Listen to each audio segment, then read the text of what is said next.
Buenos and good morning, colleagues. We are back in session. We are on the second reading. I'd like to recognize our Majority Leader, Senator Nelson. I'd like to recognize the Vice Speaker, Vice Speaker Munya Barnes. You're recognized. Si Jus Maasi, Madam Speaker. Madam Speaker, notwithstanding the House rules, I'd like to move back to motions. On the motion to move back to motions, is there any objection? Seeing no objection, motion carries. We're now on motions. Speaker, if I may, I'd like to do two motions. If I could recognize Senator Shelton first, please. Yes. Sejus Masi, Madam Speaker, and Buenos colleagues.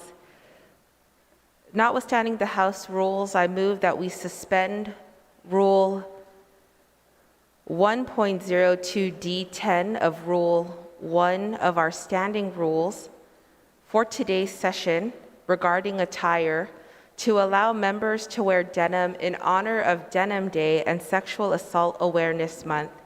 And Madam Speaker, I ask that I be offered an opportunity to speak on this motion. All right, so the motion will be to waive the rule for today instead of suspend. And yes, you may speak on the motion. Please proceed. Thank you, Madam Speaker.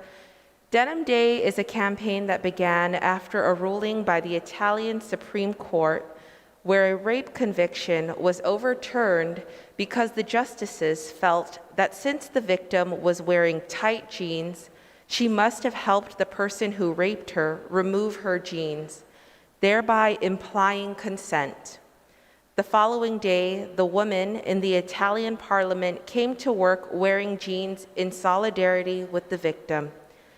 As the longest running sexual violence prevention and education campaign in history, Denim Day asks community members, elected officials, businesses, and students to make a social statement with their fashion by wearing jeans on this day as a visible means of protest against the misconceptions that surround sexual violence. Madam Speaker, sexual violence is a public health issue that affects us all, and it hits very close to home. Though the origins of Denim Day come from Italy, here on Guam, the Guam Coalition Against Sexual Assault and Family Violence shares these 2020 statistics: 190 cases of sexual assault. The number of minors who reported sexual assault rose from 69% in 2018 to 75% in 2020. And 63% of sexual assaults were not reported to the police. This is here in our home. And we know these alarming numbers are also exacerbated by the pandemic, affecting our families and communities. The bottom line is that we have to do better. I hope my colleagues and our island community can join me and 6 million participants around the world in honor of Denim Day and in support of sexual assault survivors and their families. And I thank you, Madam Speaker, and to our colleagues for allowing us this day, the waiver of this rule, to spread awareness to put a stop to sexual assault. Siduos Masi. Siduos Masi, Senator Shelton. On the motion to waive the standing rule for the day, is there any objection? Hearing no objection, motion carries. Vice Speaker, you are recognized. Si Jus Maasi, Madam Speaker, and Manana Si Jus. Notwithstanding, Madam Speaker, if I may, I'd like to move Bill number 2-36LS as introduced by myself, Senator Jose Pito Terlahi v. Anthony Atta, which is an act to add a new Article 5 to Chapter 50, Division 2, Title 12, Guam Code annotated relative to the developing a plan to implement a transshipment industry through the creation of a transshipment task force on the session agenda. Madam Speaker, I will note that this report was filed on April 27th at 4 in the afternoon and was subsequently uploaded to the Guam Legislature's website. So on that first motion, Madam Speaker. On the motion, Senator Taitagui, you are recognized. Sijus Masi, Madam Speaker. Madam Speaker, I was not aware of this bill being on the session agenda, not allowing us the opportunity The motion is to place it on the agenda. So the bill is available on the motions Right. drive for anyone to review right now. to be placed on the session agenda. Yes, Madam. That's correct. Yes, Madam Speaker, I'm aware of that, and I was not aware that it was supposed to be, or proffered to be on the session agenda, which doesn't give us an opportunity to review it. If I'm not mistaken, Madam Speaker, we are going to vote tomorrow. I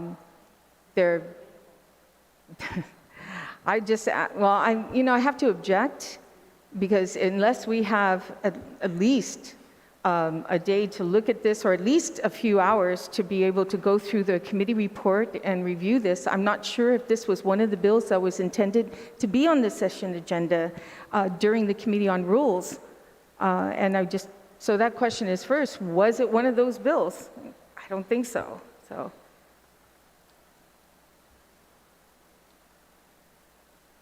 I guess the question, Madam Speaker, would be to the author or to someone who was on the Committee of Rules, if this bill was mentioned to be on the session agenda or not. It does not allow us the opportunity to review this bill thoroughly and All right. give us I'd at ask least a couple hours. The sponsor, if she, as being the Committee on Rules Chair, was this mentioned in the Committee on Rules? Point of order, Madam Speaker. Madam Speaker, we have always had the opportunity to add bills onto the session agenda. Many of our colleagues across the aisles have done it as well. It's not a point of order, Madam Speaker. I'm still speaking, Madam Speaker. So the point of order is that as long as we do notwithstanding, according to our rules, we are able, Yeah, if we have 8 votes, we are able to move I it on have the floor. recognized the motion, so we are on the motion right now. So it's just, I don't know if sponsor will yield. If not, you may, please. Madam Speaker, if I may, with all due respect, a notwithstanding motion to bring any bills to the floor. I Once the report recognize the is motion. and The I want to motion is say, in order. I was hoping that this motion was not debatable, and if there's an objection, to call for the votes. But in this effort, yes, there have been, the committee report has been submitted, it's been uploaded, and for an opportunity for this to get onto the session agenda, because we'd like to look at diversifying our economy, I think this is important for this measure to go through. So, Madam Speaker, I just want to note for the record that this should not be in a debatable motion. Thank you, Madam Speaker, thank you to All right, the author. we're going to vote on this motion now. Thank you, Madam Speaker, and thank the author for, I didn't say that this bill is not important. The point is, the bill was just heard last week, if I'm not mistaken. It doesn't give us the opportunity to really review. So I guess for the sake of moving forward, Madam Speaker, I will object. All right, there's been an objection to placing Bill number 2-36 on the agenda. All those in favor of placing the bill on the agenda, please raise your hand. 2, 3, 4, 5, 6, 7, 8. Motion carries.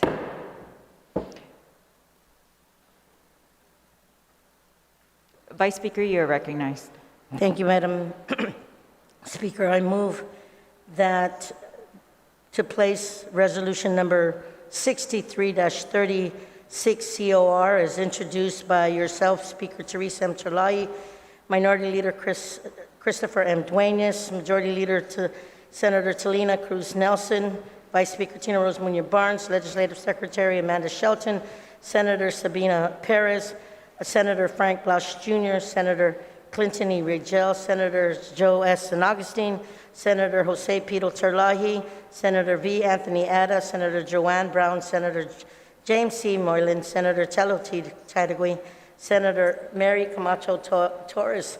Madam Speaker, this is relative to respectfully requesting the United States Congress to support community project funding for the construction of an expanded Guam Fishermen's Co-op facility and the correlating expansion of Guam's community fishing industry onto the session agenda.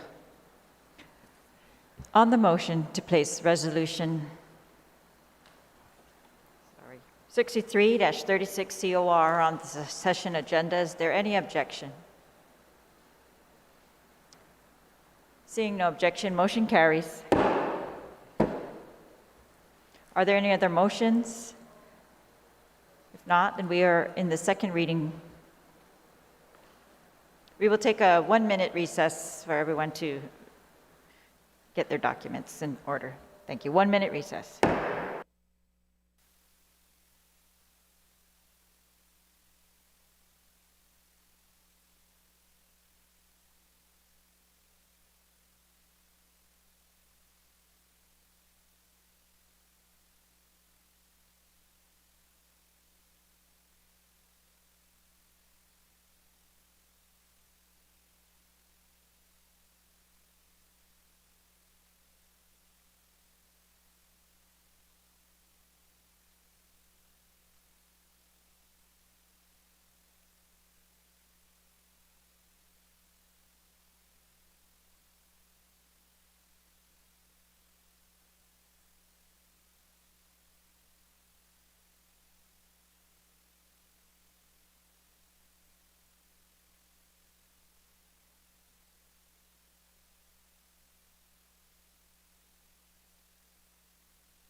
We're back in session. Thank you for your patience. The bill and floor amendments have been uploaded to the drives. They should all be available in your second reading folder on the drive. So on bill number 2, I recognize Vice Speaker Munya Barnes.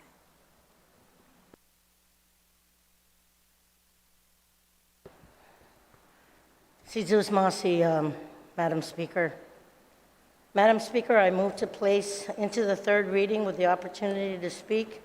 It's Bill number 2-36 LS, is introduced by myself, Tina Rose Munya Barnes, Jose Pito Terlahi, and Senator Tony Ada, which is an act to add a new Article 5 to Chapter 50, Division 2, Title 12, Guam Code Annotated, relative to developing a plan to implement a transshipment industry through the creation of a transshipment task force. Please proceed. Sidus Masi Tatlu, Madam Speaker. Sidus Masi again, and thank you to the chair on the Committee on Education, Self-Determination, and Historic Preservation Infrastructure, Border Safety, and Federal and Foreign Affairs and Maritime Transportation, the good Senator Nelson, for reporting this bill out expeditiously.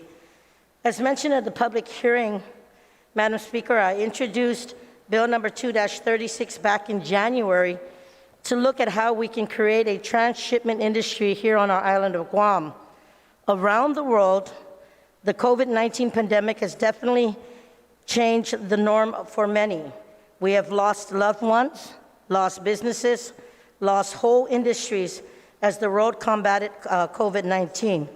But just as the ancient Chamorros, we are resilient and we must look at ways so that we can overcome obstacles together in that spirit. Madam Speaker, and in my capacity as the Oversight Chairwoman on Regional Affairs, I wanted to see how Guam can step up to do our part for our people in our region. For most countries in Asia Pacific, shipping is the doorway to the global economy and a life for a social and economic development for many of our brothers and sisters in the Blue Continent. When ports around the world shut down or impose quarantine restrictions on ships, shipping lines simply refuse to make stops at smaller volume routes to avoid mandatory quarantines. As a result, Pacific Island nations were cut off from the outside world, preventing them from accessing commodities, essential health care supplies, and their only source of income, which is the export of local goods such as fish and copra, also came to a halt.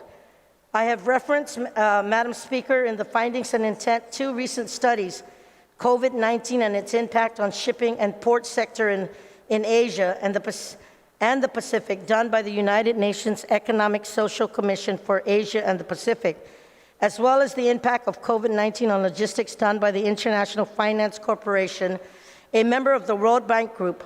Both of these reports not only point out a critical void in our region, but also provides a long-term solutions. Quite frankly, Madam Speaker, Guam, our island Guam, is the only port who has implemented all the short-term solutions. And as I read these reports, I realize that the crux of both studies are a couple of key points I would like to discuss them briefly. First, that the need to implement better technology to be used in the industry. Last term, along with my good colleague, Senator Mary Torres from Santa Rita, we passed Public Law 35-105 to close a 30-year gap in our code as it dealt with manifests and customs. While intended to better combat against international trafficking of narcotics, not only will Public Law 35-105 help us better combat against the importation of drugs, but it is more importantly uses modern technology to better facilitate the process from Guam customs and quarantine at the port. The second element, Madam Speaker, is to look at the regional approach to filling this void. Guam's strategic location is not only an asset to the armed forces, but our location can be an asset to our economy and all those that call the Blue Continent home. Our deep water ports allows for ships of all sizes to make a call at the Jose D. Leon Guerrero Port of Guam. Furthermore, unlike other ports in our vicinity, we have a clinic at the port ready to respond to any emergency as needed. The third element, Madam Speaker, is to make it attractive for shipping lines to change their current routes and accommodate Guam. This is the reason I picked GITA to maintain a key role with my proposal, as I believe our attractive QC program would entice multinational corporations to come to Guam. Guam's close proximity to Asia, as well as our active financial incentives, the protection for the industry by both the government of Guam and the United States government has demonstrated throughout this COVID pandemic where Port Authority of Guam, Madam Speaker, stayed open at 100%. We have a track record that demonstrates that our Port Strong family is capable to make new revenues for Guam. And as we saw with the Teddy Roosevelt, the TR, and more recently with the news release that Guam was a hub for getting COVID-19 relief to U.S. embassies throughout the Indo-Pacific, over the last 2 months throughout the pandemic, as multinational freight corporations changed their shipping routes, we saw an uptick in the number of cargo flights from China making a fuel stop on Guam en route to Australia, and the entire Indo-Pacific region delivering critical supplies for the fight against COVID-19 and keeping the global trade open. But it doesn't stop there, Madam Speaker. What I see is the potential opportunity for Guam. I had discussed this with the previous Trump administration and got their initial support, as well as the now Biden administration, when I met with their senior advisor for economic recovery, is to not only use Guam as a shipping hub, but also as an assembly point for raw materials. With Guam being a U.S. territory, it would be beneficial to assemble goods here, as a source market for raw materials is right in our backyard, and that the finished product would not be subject to import taxes into the United States. The reason why this task force is needed is because it was clear that we need a plan, and we need our entire government and private sector on Guam to be on the same page to build a sound portfolio for stakeholders like the National Trade Council, the National Economic Council, and the entire federal government to ensure that Guam is included in the bilateral trade agreements with foreign governments. Madam Speaker, our economy is at a standstill. We have learned from COVID-19 that we cannot put our eggs all in one basket. We've learned from COVID-19 that we must diversify our economy, and this bill not only does that, but it also allows for the prosperity and the survival of our entire blue continent, and has the potential providing our people of Guam high-paying jobs that we so desperately need. Madam Speaker, I want to thank you for hosting, the Oversight Chair for hosting the hearing at the time, and I want to thank my co-sponsors, Senator Terlahi and Senator Atta, for supporting me in this initiative. I wanted to highlight the statement from the Guam Chamber of Commerce, who said best the proposed transshipment industry and establishment of manufacturing hub has merit and has been long talked about, but it has not been fully vetted as a potential revenue source and viable source for employment, not only for our island residents, but for the whole region. I also like to share with you, Madam Speaker, that we did get support from Governor Gutierrez, who specifically I've shared with and learned from firsthand as a former member of his administration, a man who has overcome economic and natural disasters during his tenure. In his testimony, he said, he is right when he states that this is an intriguing and forward-looking transshipment industry development measure. But as he taught me, when the times are tough, this is why our people elected us to serve. We must roll up our sleeves, get creative, and think outside the box, and just get her done. I'm in support of this proposal, and he made recommendations, Madam Speaker, to include a couple of organizations within the community. And I guess at this time, I would like to proffer an amendment. It has been uploaded. It shows the membership of the task force, but I would like to include the president of the Chinese Chamber of Commerce, the president of the Filipino community of Guam, the president of the Korean Chamber of Commerce or their designee, and the president of the Guam Contractors Association or their authorized designees, whom shall serve as an ex-official non-voting member. So, Madam Speaker, I did have the amendment uploaded, and I just want to say in this effort, as we look at diversifying our economy and moving forward in a new industry, a new leg to help our people of Guam, not just within our islands, but within the whole blue continent, I think Guam is the perfect place to be this hub for transshipment. We've seen some successes. I've spoken to President Bernie Valencia, who shares the support of the intent and said that this is something that we all need to do to come together and help make this happen. And we can see our people getting higher paying jobs if this industry gets implemented. So, Sizus Masi for giving me the opportunity. I'm sorry I was long-winded, but this is one industry that I like to see go forward. So, Undangkaluna Sizus Masi, I hope our colleagues look at supporting this effort so that it could help our people of Guam. Sainamasi. And at this moment, on that amendment, I have another amendment to add, a co-sponsor. Thank you. All right, so on the amendment for lines 3 to 6 on page 5, it says page 6, but it's on page 5, to amend the bill to add 4 additional members to the task force.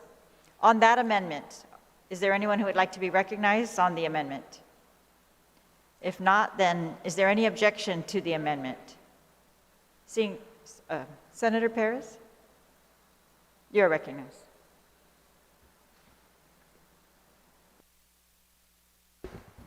Thank you, Madam Speaker, and good morning to my colleagues. Yeah, I think this is an important measure when we're talking about diversification, but I think also it's important to coordinate all the activities within our government to ensure that things are happening with the environmental focus as well.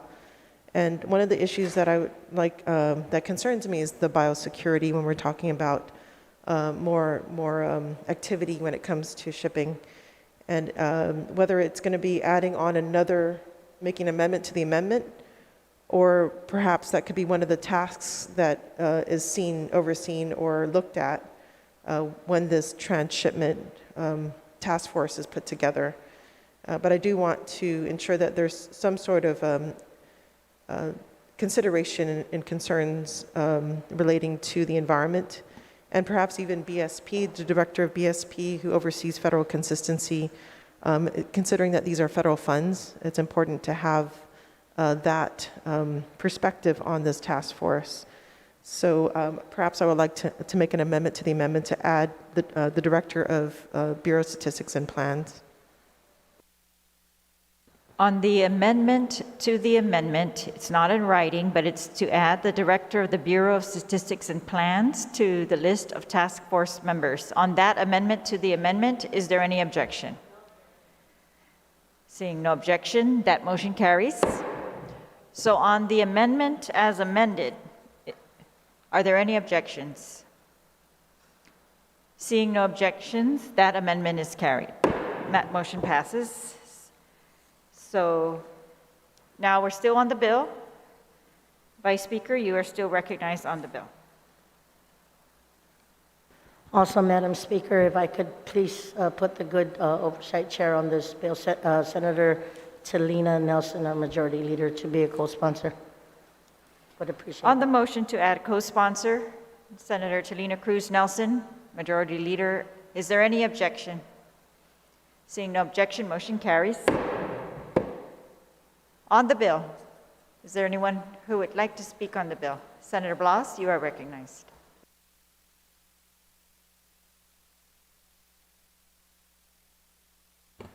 Thank you, Madam Speaker. Madam Speaker, I rise in support of the bill. And as the author had indicated, this is forward-thinking, and this is thinking actually that provide us the opportunity to look at the different industries and the different things that we can do to expand our economy.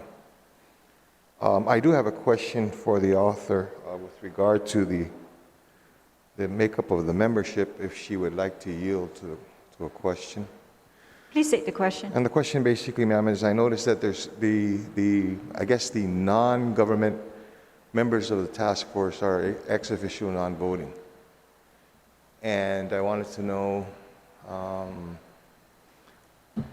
why they were non-voting as opposed to full-fledged, voting. The reason why I ask this question, Madam Speaker, is as we work with this thing, and this is obviously a task force, and the task force is just to basically conduct a study and provide recommendations that would eventually have to come before this body, and then approved by the governor. I really don't see the harm in actually making them voting members, but then also give the task force an opportunity to be able to expand its membership based on its needs. But at the same time, if you're going to ask these community members to be able part of this task force, I think that it's more beneficial for the task force to give them that opportunity to be able to be a voting power, to have a voting right in this task force. I don't see a harm in this. Again, whatever they come up with has to be approved by this body, and that process can include sending the report back or sending the study back so the task force can. So, if it's okay, I guess we're with the author. If the sponsor would yield, she would yield, please. Si Diyos Masi, Madam Speaker, I would yield, and if the good senator would like to proffer an amendment, I appreciate the issue of concern, and I realize that it is a very important point to do an amendment to delete the ex officio and just make them all voting members. I have no objection to that, and I'll offer him to proffer that. Senator Masi. So, Madam Speaker, so be my motion is that that these members, as indicated, it's just simply striking out they're just an ex officio non-voting and make them full-fledged members.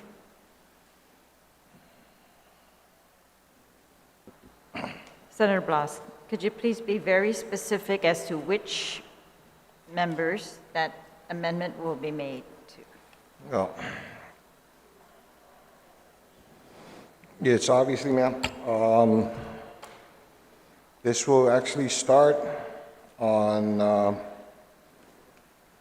page 5, starting with line 3, where it states the President of Guam Chamber of Commerce or as a designee, and then it goes on to line 5, the President of Guam Women's Chamber or a designee, on to line 7.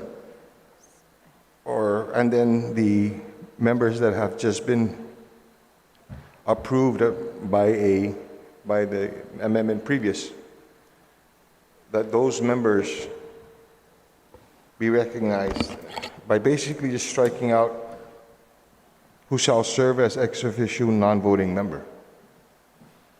Okay, so that would be on page 5, subsections H through subsection M.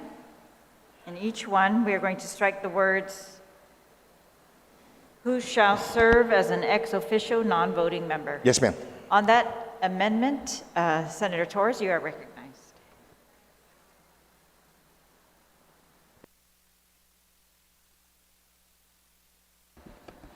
Thank you, Madam Speaker. I do not believe that might be a good recommendation to strike out non-voting member. The reason that I will put this as a question to the author, but in considering the makeup, the original composition of the membership, which is on line 4, on page 4, lines 20, the bill contemplates that the composition of the Transshipment Task Force shall be the Chief Executive Officer Administrator of GITA, the General Manager of the Port Authority, the Executive Manager of the Airport Authority, the Director of Customs and Quarantine, and the Director of Land Management. Those are all government officials who are entrusted with overseeing and managing the critical agencies of the port, of the government that deal with the port activity, maritime transshipment, and the like. Now, when you go further to page 4 and you add additional ex officio members to the task force, these ex officio members, the speaker is listed here, and the speaker is not, there's no designation about voting or non-voting, so it's presumed that the speaker is a voting member. Again, another government official. But the difference with the others that are listed as ex officio members, President of Guam Chambers, Guam Women's Chamber of Commerce, and then the amendment adds further some others from Chinese Chamber of Commerce, Korean Association of Commerce, Filipino, etc. The difference, I believe, is that these ex officio members also have a potential conflict of interest in that whatever results from the product of the transshipment will have a financial impact on their businesses or their relations. And perhaps that is why they are not given a voting priority. Although they're given full priority to and privilege to have discussion and to lend their expertise and their points of view about what in general would be a good policy for transshipment on Guam. And so in that, if you were to determine who has a gain, who does not have a gain, that might be a good way of determining who you would give a vote to and who you would give more of a voice to, but not a vote to. And that the vote of the task force is entrusted only to those officials in the government whose fiduciary duty is it to uphold the laws of Guam and the policies of Guam, but who do not directly have a conflict of interest or any personal gain as a result of any policy that they should devise in this task force. So the question that I have to the author is, if she will so yield, is in crafting this, or any of the authors actually of the bill, the co-sponsors, in crafting this legislation, was one of the considerations in giving the ex officio members, the Guam Chamber of Commerce, Women's Chamber of Commerce, and all the presidents of the various associations, was the thought that they could potentially have a conflict of interest, so the actual decision-making on developing the policy for the transshipment on Guam should not give them the vote? Was that one of the considerations for deciding that they were ex officio members versus full-fledged voting members of the task force, if the author will so yield? Would the sponsor of the bill yield to the question? Yes, Madam Speaker, if I may, and I want to thank the good senator from Santa Rita for bringing that point up. As I was looking through my notes, it did note that we can't mandate a non-government entity to work. So I was talking to the author of the amendment to the main amendment, and I'm hoping I could yield to him at this time also for his further consideration. Well, if we could, Yes. Senator Torres still has the floor. We will. Thank you. Well, Madam Speaker, if I may, and Senator Torres? Okay. this will be, Senator I'm sure Blas, we're able to, yes. to address the good senator's concerns here. And in speaking and listening to her concern, and then also speaking with the author, actually, I'm going to withdraw the amendment. On the motion to withdraw the amendment, is there any objection? No objection. Motion carries. On the bill, is there anyone who would like to be recognized on the bill? Senator Blas, on the bill. On the bill?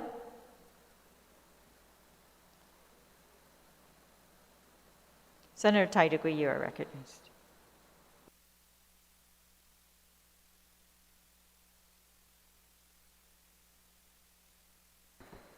Sujas Mosley, Madam Speaker, and good morning to my colleagues. I have no objection to this bill. I think that we're looking for every opportunity we can to better our economy and to provide jobs for our community. And I'm a great fan of task force.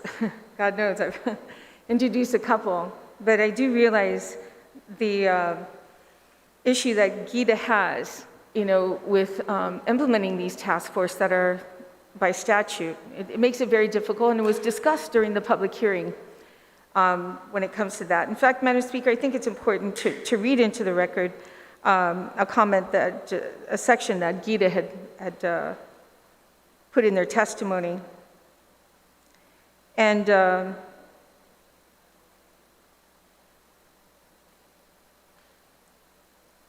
it says here that economic diversification initiatives will be instrumental in ensuring a strong, prosperous economy.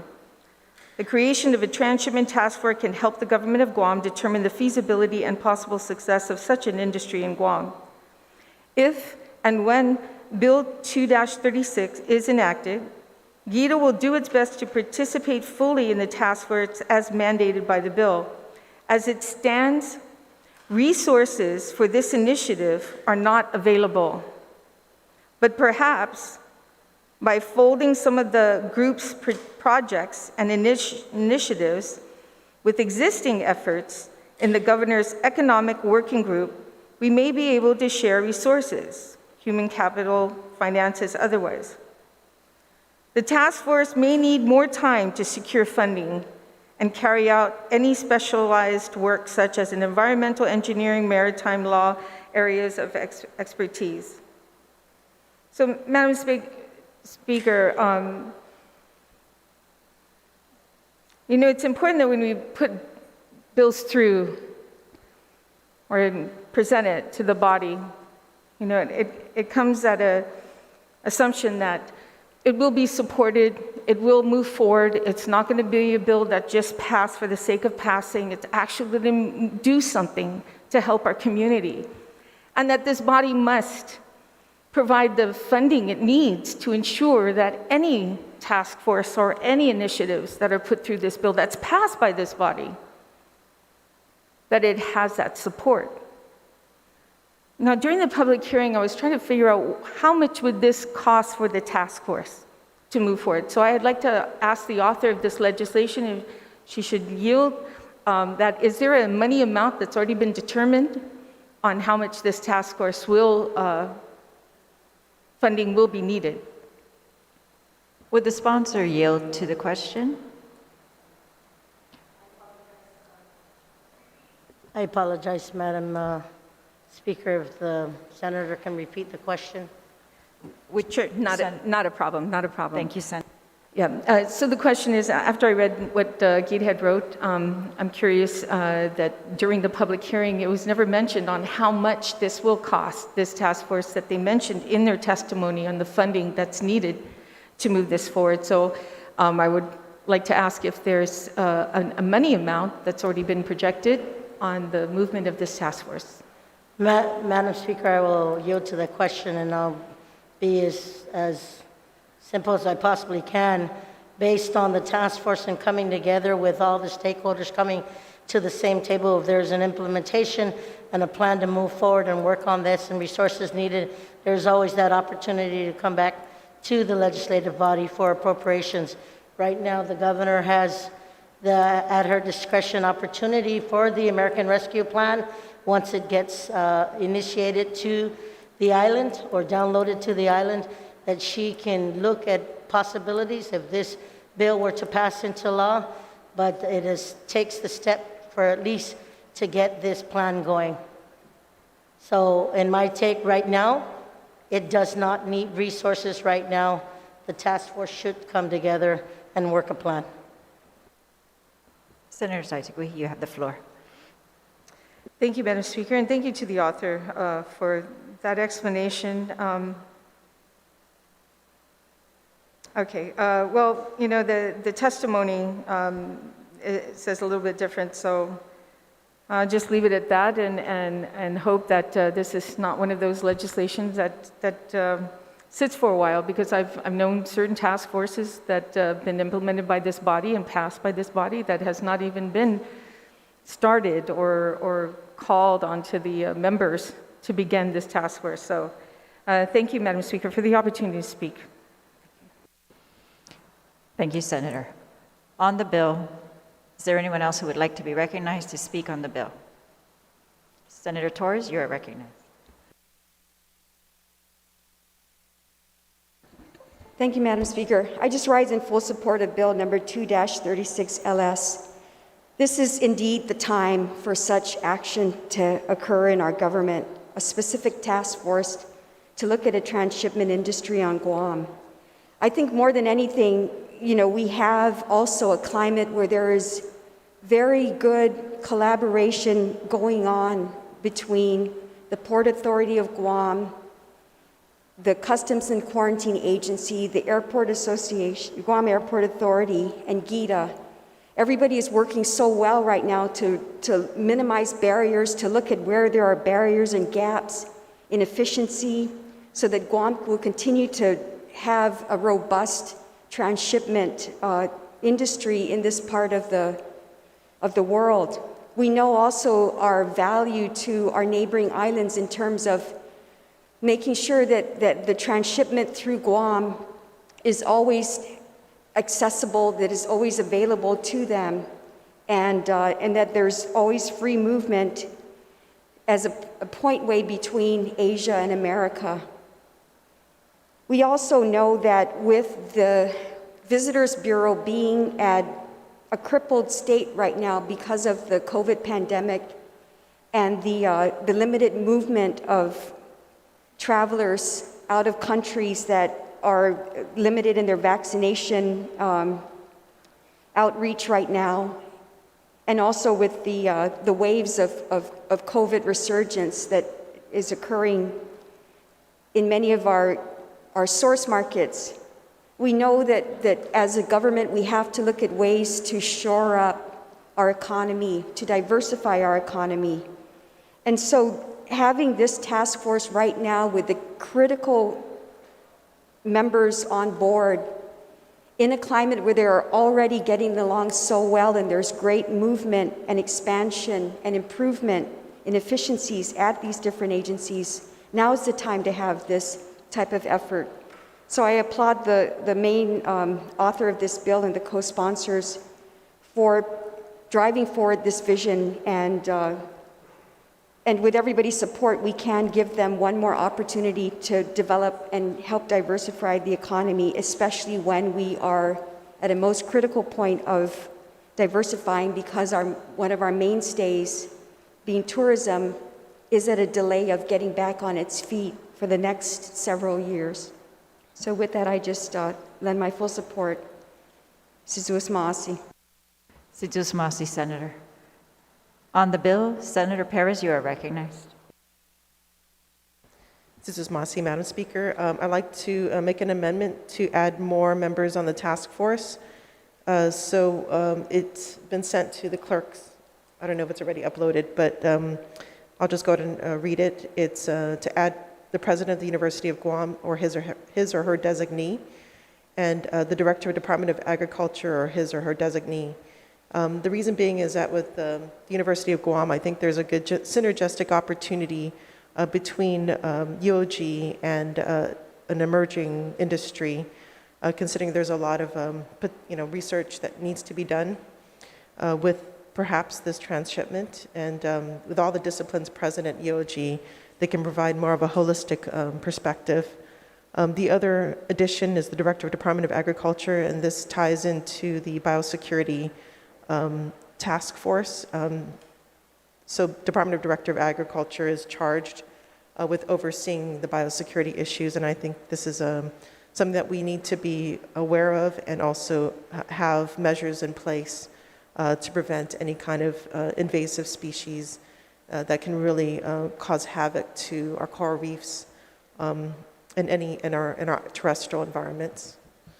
Thank you.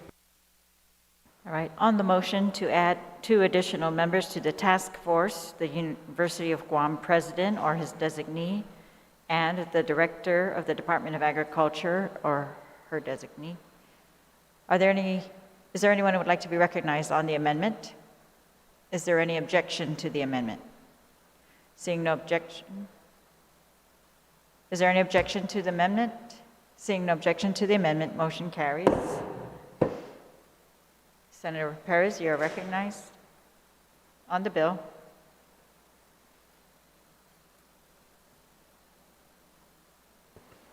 Yeah, I think it's important that we continue to do the work to diversify our economy, and this is one area that needs definitely some work on.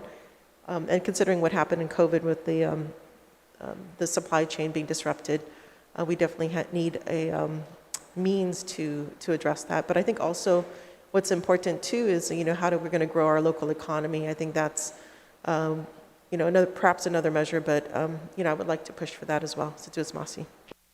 Situas Masi. On the bill, is there any other senator who would like to be recognized on the bill? If not, then the sponsor of the bill may close. Situas Masi,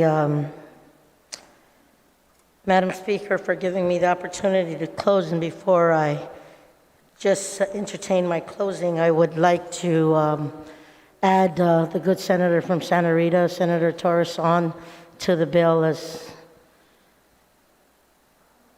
a sponsor also, please. On the motion to add another co-sponsor, who is Senator Mary Camacho Torres, on the bill, is there any objection to that motion? Seeing no objection, motion carries.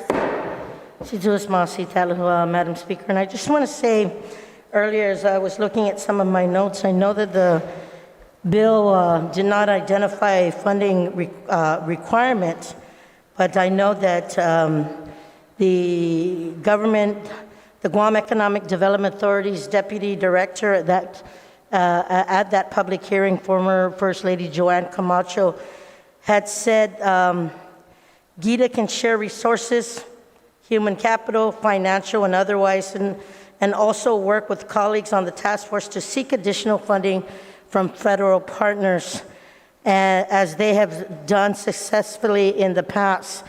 And then she concluded, Madam Speaker, that the timing is right, the opportunity is now.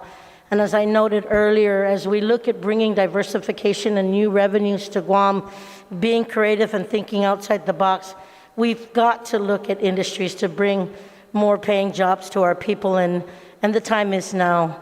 I want to thank everybody who helped in these efforts. I know that the government of Guam and the community, the community stakeholders, will have their tasks set out for them, but I think that this is a good thing for all of Guam and for our future generations. And some of the private partners have said that though transshipment may be happening here today at very, very little, this is an opportunity to work moving forward to embrace and include even the whole blue continent for our region, and Guam being that hub. So thank you, Madam Speaker. Thank you to my colleagues. I truly appreciate the support, and I'd ask at this time if this bill could be placed on the third reading voting file. On the motion to place the bill on the third reading file, is there any objection? Seeing no objection, motion carries.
Sorry. Madam Speaker, I will recognize you at this time. My apologies, trying to try the wet here. Please proceed. Thank you, Madam Speaker. I move to place Resolution number 63-36 COR, which is authored by myself, by the Minority Leader, and co-sponsored by all other senators of the 36th Guam Legislature. It is relative to respectfully requesting the United States Congress to support community project funding for the construction of an expanded Guam Fishermen's Co-op facility and the correlating expansion of Guam's community fishing industry into the third reading file. And I would like to discuss that motion. Please proceed, Speaker Terlahi. Thank you. Resolution 63 was introduced at the request of the Guam's delegate to the United States Congress, the Honorable Michael F. Nicholas, to support his efforts in seeking federal funding through the House Committee on Appropriations Community Project Funding Program. And on behalf of the Fishermen's Co-op, all the fishermen of the island who have built a legacy of perseverance, strength, courage, and wisdom through generations of injustices, especially from loss of access to safe fishing areas. The Guam Fishermen's Cooperative Association has been operating out of the Hagåtña facility since 1977, over 44 years ago. The association has done everything they can to make do with what they have, making numerous repairs to damages caused by typhoons and years of wear and tear, even going as far as modifying shipping containers to function as offices and storage space. The realization of an enhanced and safer Fishermen's Co-op facility has been a long-standing mission of the Guam Fishermen's Co-op, led by the tireless dedication of its President Manuel F. Duenas. Association members, the local fishing community, and the entire community of Guam, as evidenced by the support of Legislature and governors over the years. In 1978, the 14th Guam Legislature introduced Bill number 677, now Public Law 14-149, and that was sponsored by Senators J.F. Ada, F.F. Blas, K.B. Uggan, and E.M. Calvo, which leased government land for a period of 50 years to the Guam Fishermen's Co-op for $1 per annum of an area not to exceed 1 acre in the Hagåtña Boat Basin or Paseo de Susana for the purposes of a fuel station, cold storage plant, ice plant, easy loader, scale platform, and a building for the headquarters and retail, wholesale transactions, and adjacent parking facilities. In 2003, the 24th Guam Legislature, through Senators J.M. Kanata, F.B. Uggan Jr., and Tina Rose Muñoz Barnes, introduced Bill number 18 LS, now Public Law 27-24, which continued the co-op's lease for up to 65 years, allowed the construction of a facility to meet the co-op's daily operative needs, as well as support the recreational and commercial activities of the Gregorio D. Perez Marina, and allowed retail and restaurant businesses, consistent with the purposes of the Paseo de Susana, to conduct business in a central location for the people of Guam. In 2012, the 31st Guam Legislature, through Senators Vicente C. Pangilinan, R. J. Respicio, Judith P. Guthertz, introduced Bill 414-31, now Public Law 31-196, which amended the hot bond list of projects to authorize a loan of up to $5 million to the Guam Fishermen's Co-op Association for the development of the Greg D. Perez Marina Economic Enhancement Master Plan, in an effort to expand support of tourism outside of Tumon. In 2013, the 32nd Guam Legislature, again sponsored by Senators Vicente C. Pangilinan, T.R. Muñoz Barnes, and Michael F. Nicholas, authored Bill 138-32, now Public Law 32-56, which changed the funding for the Guam Fishermen's Co-op improvements from a $5 million loan to a $2 million grant through, of hotel occupancy tax bond proceeds. In 2016, the 33rd Guam Legislature, sponsored by Senators Dennis G. Rodriguez Jr., V. Anthony Ada, R.J. Respicio, Judith T. Wampat, and T.R. Munya Barnes introduced Bill number 275-33, now Public Law 33-147, which authorized GITA to reprogram $1 million of unused allocations from the HOT bond for the dock facility and shoreline reinforcement. In 2017, I attended a soft groundbreaking in my first term as a senator for the Guam Fishermen's Co-op facility, and everyone was celebrating that it would finally proceed. However, the project has since been delayed by various challenges, which include necessary design changes to comply with flood zone regulations and address poor soil conditions near the seawall, which have significantly raised the costs of completing the project, as well as delays from COVID-19 pandemic and other things that have happened along the way, Madam Speaker. Plans, as described during the public hearing by President Manuel Dueñas and Joaquin Kin Flores, include placement of the seawall, of course. On the first floor, it will include a seafood handling, receiving dock, processing room, and storage, a fuel pump monitoring room, customer storefront equipped with display cases, a manager's office, vendor spaces, long-term anchor tenant restaurant services that have co-op fish stocks on their menu, including the vending of the co-op's value-added product development of smoked fish products, packaged foods, etc., that will work well with tenant plans. B, tenants offering supplies and products that support fishermen's needs, such as fishing supply gear and tackle. And C, tenants that offer specific co-op souvenir and gift items, clothing, and other local items that promote local fisheries and the community.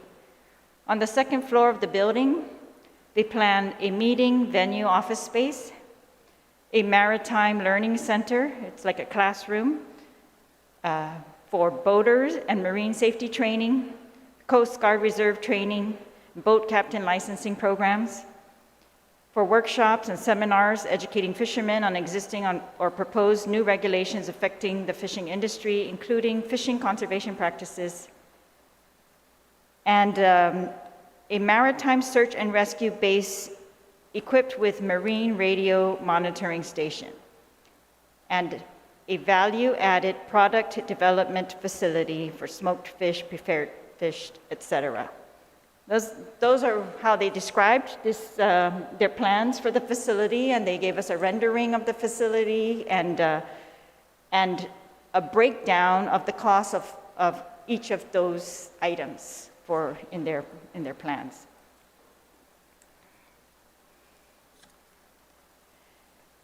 The total projected cost for the reconstruction is now at approximately $6.8 million. $3 million is already funded, with an additional $995,000 was provided by the Port Authority of Guam for the construction of the seawall. The co-op needs $3 million more to complete this new facility as planned, and given our economic and financial standing, the opportunity to apply for these federal funds is one that I believe we should not pass up. And so I want to commend the Fishermen's Co-op, the local fishing community, and the public for being patient as we continue to face the various challenges, and that despite all that, we are getting closer to the co-op's vision for a sustainable facility that Guam can truly be proud of, a marketplace for local catch, as well as waterfront facilities and educational programs. We recognize the work and vision of past community leaders who have maintained that access to and protection of fishing grounds and our ability to fish and teach our children to fish is one of the pillars of Guam's economic strategy for sustainability and diversification. So it's with great hope that the passing of this resolution will assist our congressmen in obtaining the community funds and help to bring the co-op to its final stages of completion. And I thank my colleagues for their unanimous support of this resolution through their sponsorship. And again, I move to place this on the third reading. Thank you, Speaker Terlahi. On the main resolution, Minority Leader Senator Chris Duenas, you are recognized. Situs Masi, Madam Speaker, for the ability to rise for what I knew would be my favorite part of this session, in full support of Resolution 6336. You know, Madam Speaker, many of us as youngsters growing up on Guam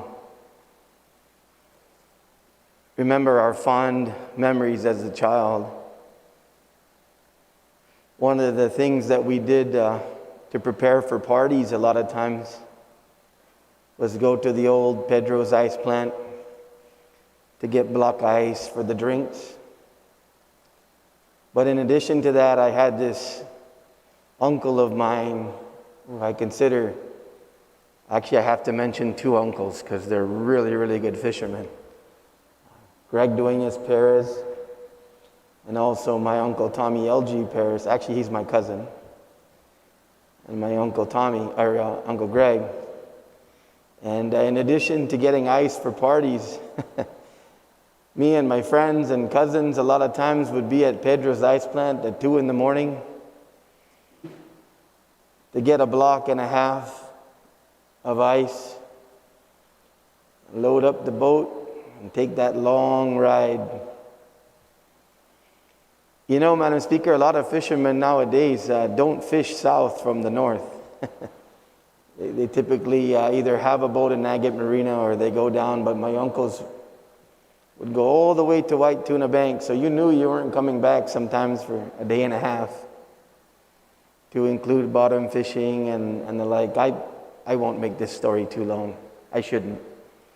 But I had to bring that up just to say that the influence they had on me was to become a fisherman, to actually have a charter business for a time. And I got my captain's license at 22 years old, and I had to pay for that course. It's one of the features of the vision of Manny Duenas and the team to not only just have this state-of-the-art building that Guam deserves and needs to recognize the fishermen and just what we are as an island and who we are as a people, and just an iconic structure that will be constructed in the heart of Agutnia. You know, to have that learning center there for all of our young children coming up that love the water and might want to make a career out of it. And the safety features that will be built in for the Marine Station. You know, the co-op already monitors the radio, and they're very instrumental a lot of times in rescues and different things that happen on the water. But just the comprehensive plan that's been put together by the team. You know, Ken Flores was kind of mentioning during the public hearing last week, actually earlier this week, that he was tapped by Manny Duenas, and appropriately so, with his engineering degree and the like, to follow through on this project, and he's done a wonderful job. And so, Madam Speaker, in closing, this is just really something that our people of Guam deserve. I want to thank the congressman for reaching out to us and asking us, to please get on this and pass this resolution as soon as possible so he can work hard in Washington to get these additional resources. So, Madam Speaker, also, just for the public's understanding as well, during the public hearing, Ken put out a very promising timeline for the construction. I want to thank the Port Authority of Guam once again for really stepping up to the plate and providing that $1 million for the seawall that really allowed for more construction opportunities for the co-op. They've been very gracious about phasing in this project as well. Manny Duenas has already prepared the temporary building so that when construction starts and the demolition of the current building, the co-op will still go on. So everybody's worked hard for this, Madam Speaker, and thank you to Speaker Talai, and actually as well, Ken was just so happy to see that every single member jumped on this and signed on to this resolution. So, Sizus Masi, once again, Madam Speaker, to support this resolution wholeheartedly, and we all look forward to christening the new Fishermen's Co-op, where I'm sure every one of us will be there to enjoy and partake with the fishermen. Sizus Masi, Madam Speaker. Buen provecho, Senator Minority Leader Dueñas. Anyone else on the main resolution? Senator Joanne Brown, you are recognized.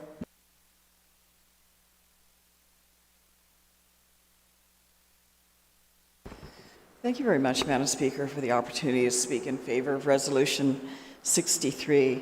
I had the opportunity last week with Speaker Terlahi and Senator Dueñas to attend the public hearing on this resolution.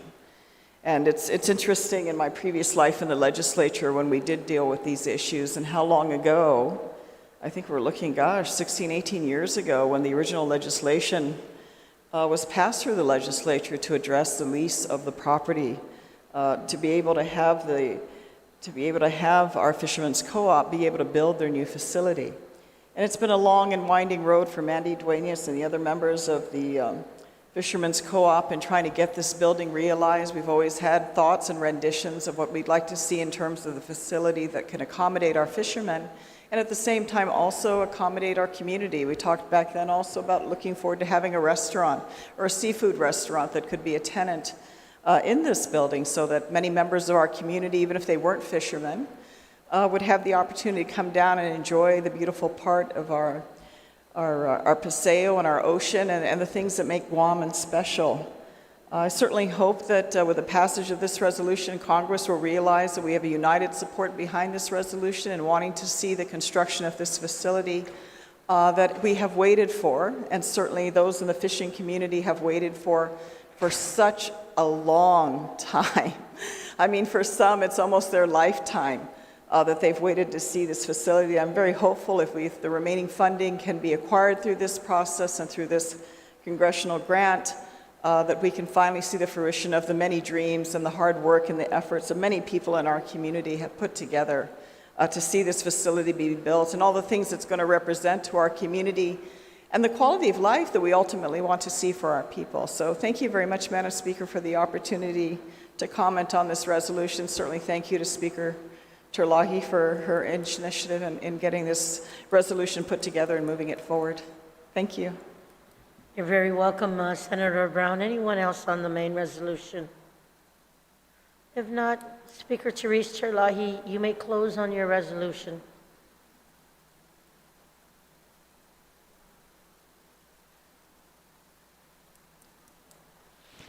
Thank you again to my colleagues who attended the public hearing, and of course my colleagues, all of you who have co-sponsored this resolution.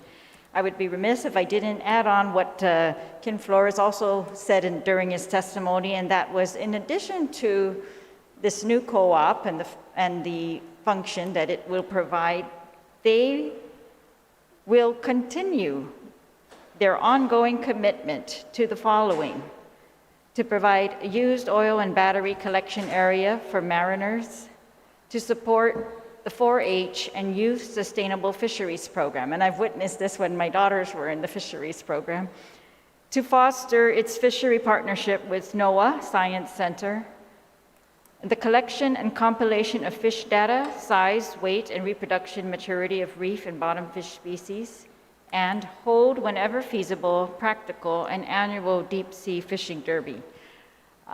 That's what I'm not a fisherman either, but I really do enjoy going down there while they're having the derbies. It's very exciting, and to see when they catch the marlins and hang them up, it's also, I just find that very cool.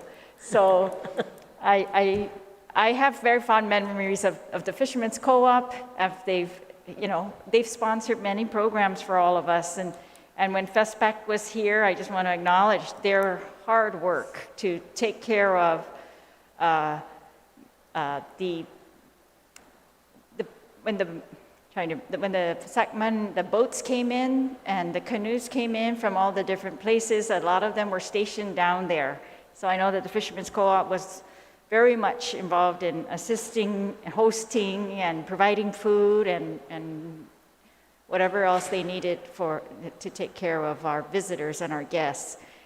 And again, I just want to thank them for all their work over all these years and wish them the best. If in getting this community grant funding. And if not, of course, we are not going to stop our efforts to find the remaining amount that's needed as they continue their hard work. And I'm glad they've got a good team working on this. We also did get testimony from Victor Artero, who's also part of the Co-op 2000 committee, they call it, that is chaired by Ken Flores. And so again, thanks to all of them, thanks to my colleagues, and we will submit this to the congressman in hopes of, in support of his application for community grants. So I move to place the resolution on third reading, Madam Speaker. Thank you, Speaker Terlahi. On the motion to place resolution number 63-36 COR into the third reading voting file, are there any objections? Are there any objections? Seeing or hearing none, motion carries.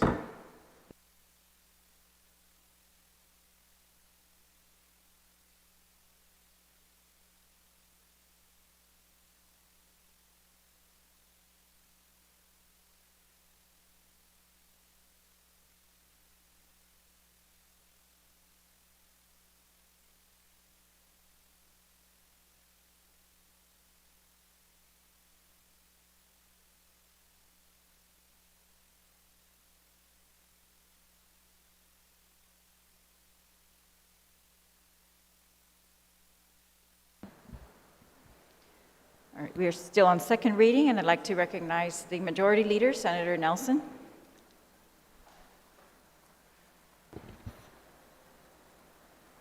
Thank you, Madam Speaker. Notwithstanding the House rules, I move we go back to motions. On the motion, notwithstanding the House rules, to go back to motion, are there any objections? Hearing no objection, motion carries. We are now in motions. Majority Leader Nelson, you are recognized. Thank you, Madam Speaker. I move to resolve into the Committee of the Whole for the purpose of receiving the State of the Judiciary address by the Honorable F. Philip Carbolito, Chief Justice of Guam, and that it be conducted in its formal manner, and that we recess to prepare for the same. A motion has been made to resolve into the Committee of the Whole for the purpose of receiving the State of the Judiciary address by the Honorable F. Philip Carbolito, Chief Justice of Guam, that it be conducted in its formal manner, and that we recess to prepare for the same. Are there any objections? Hearing no objections, motion carries, and Imina 26 na legislature in Guahan. The Committee of the Whole is in recess until 10 a.m.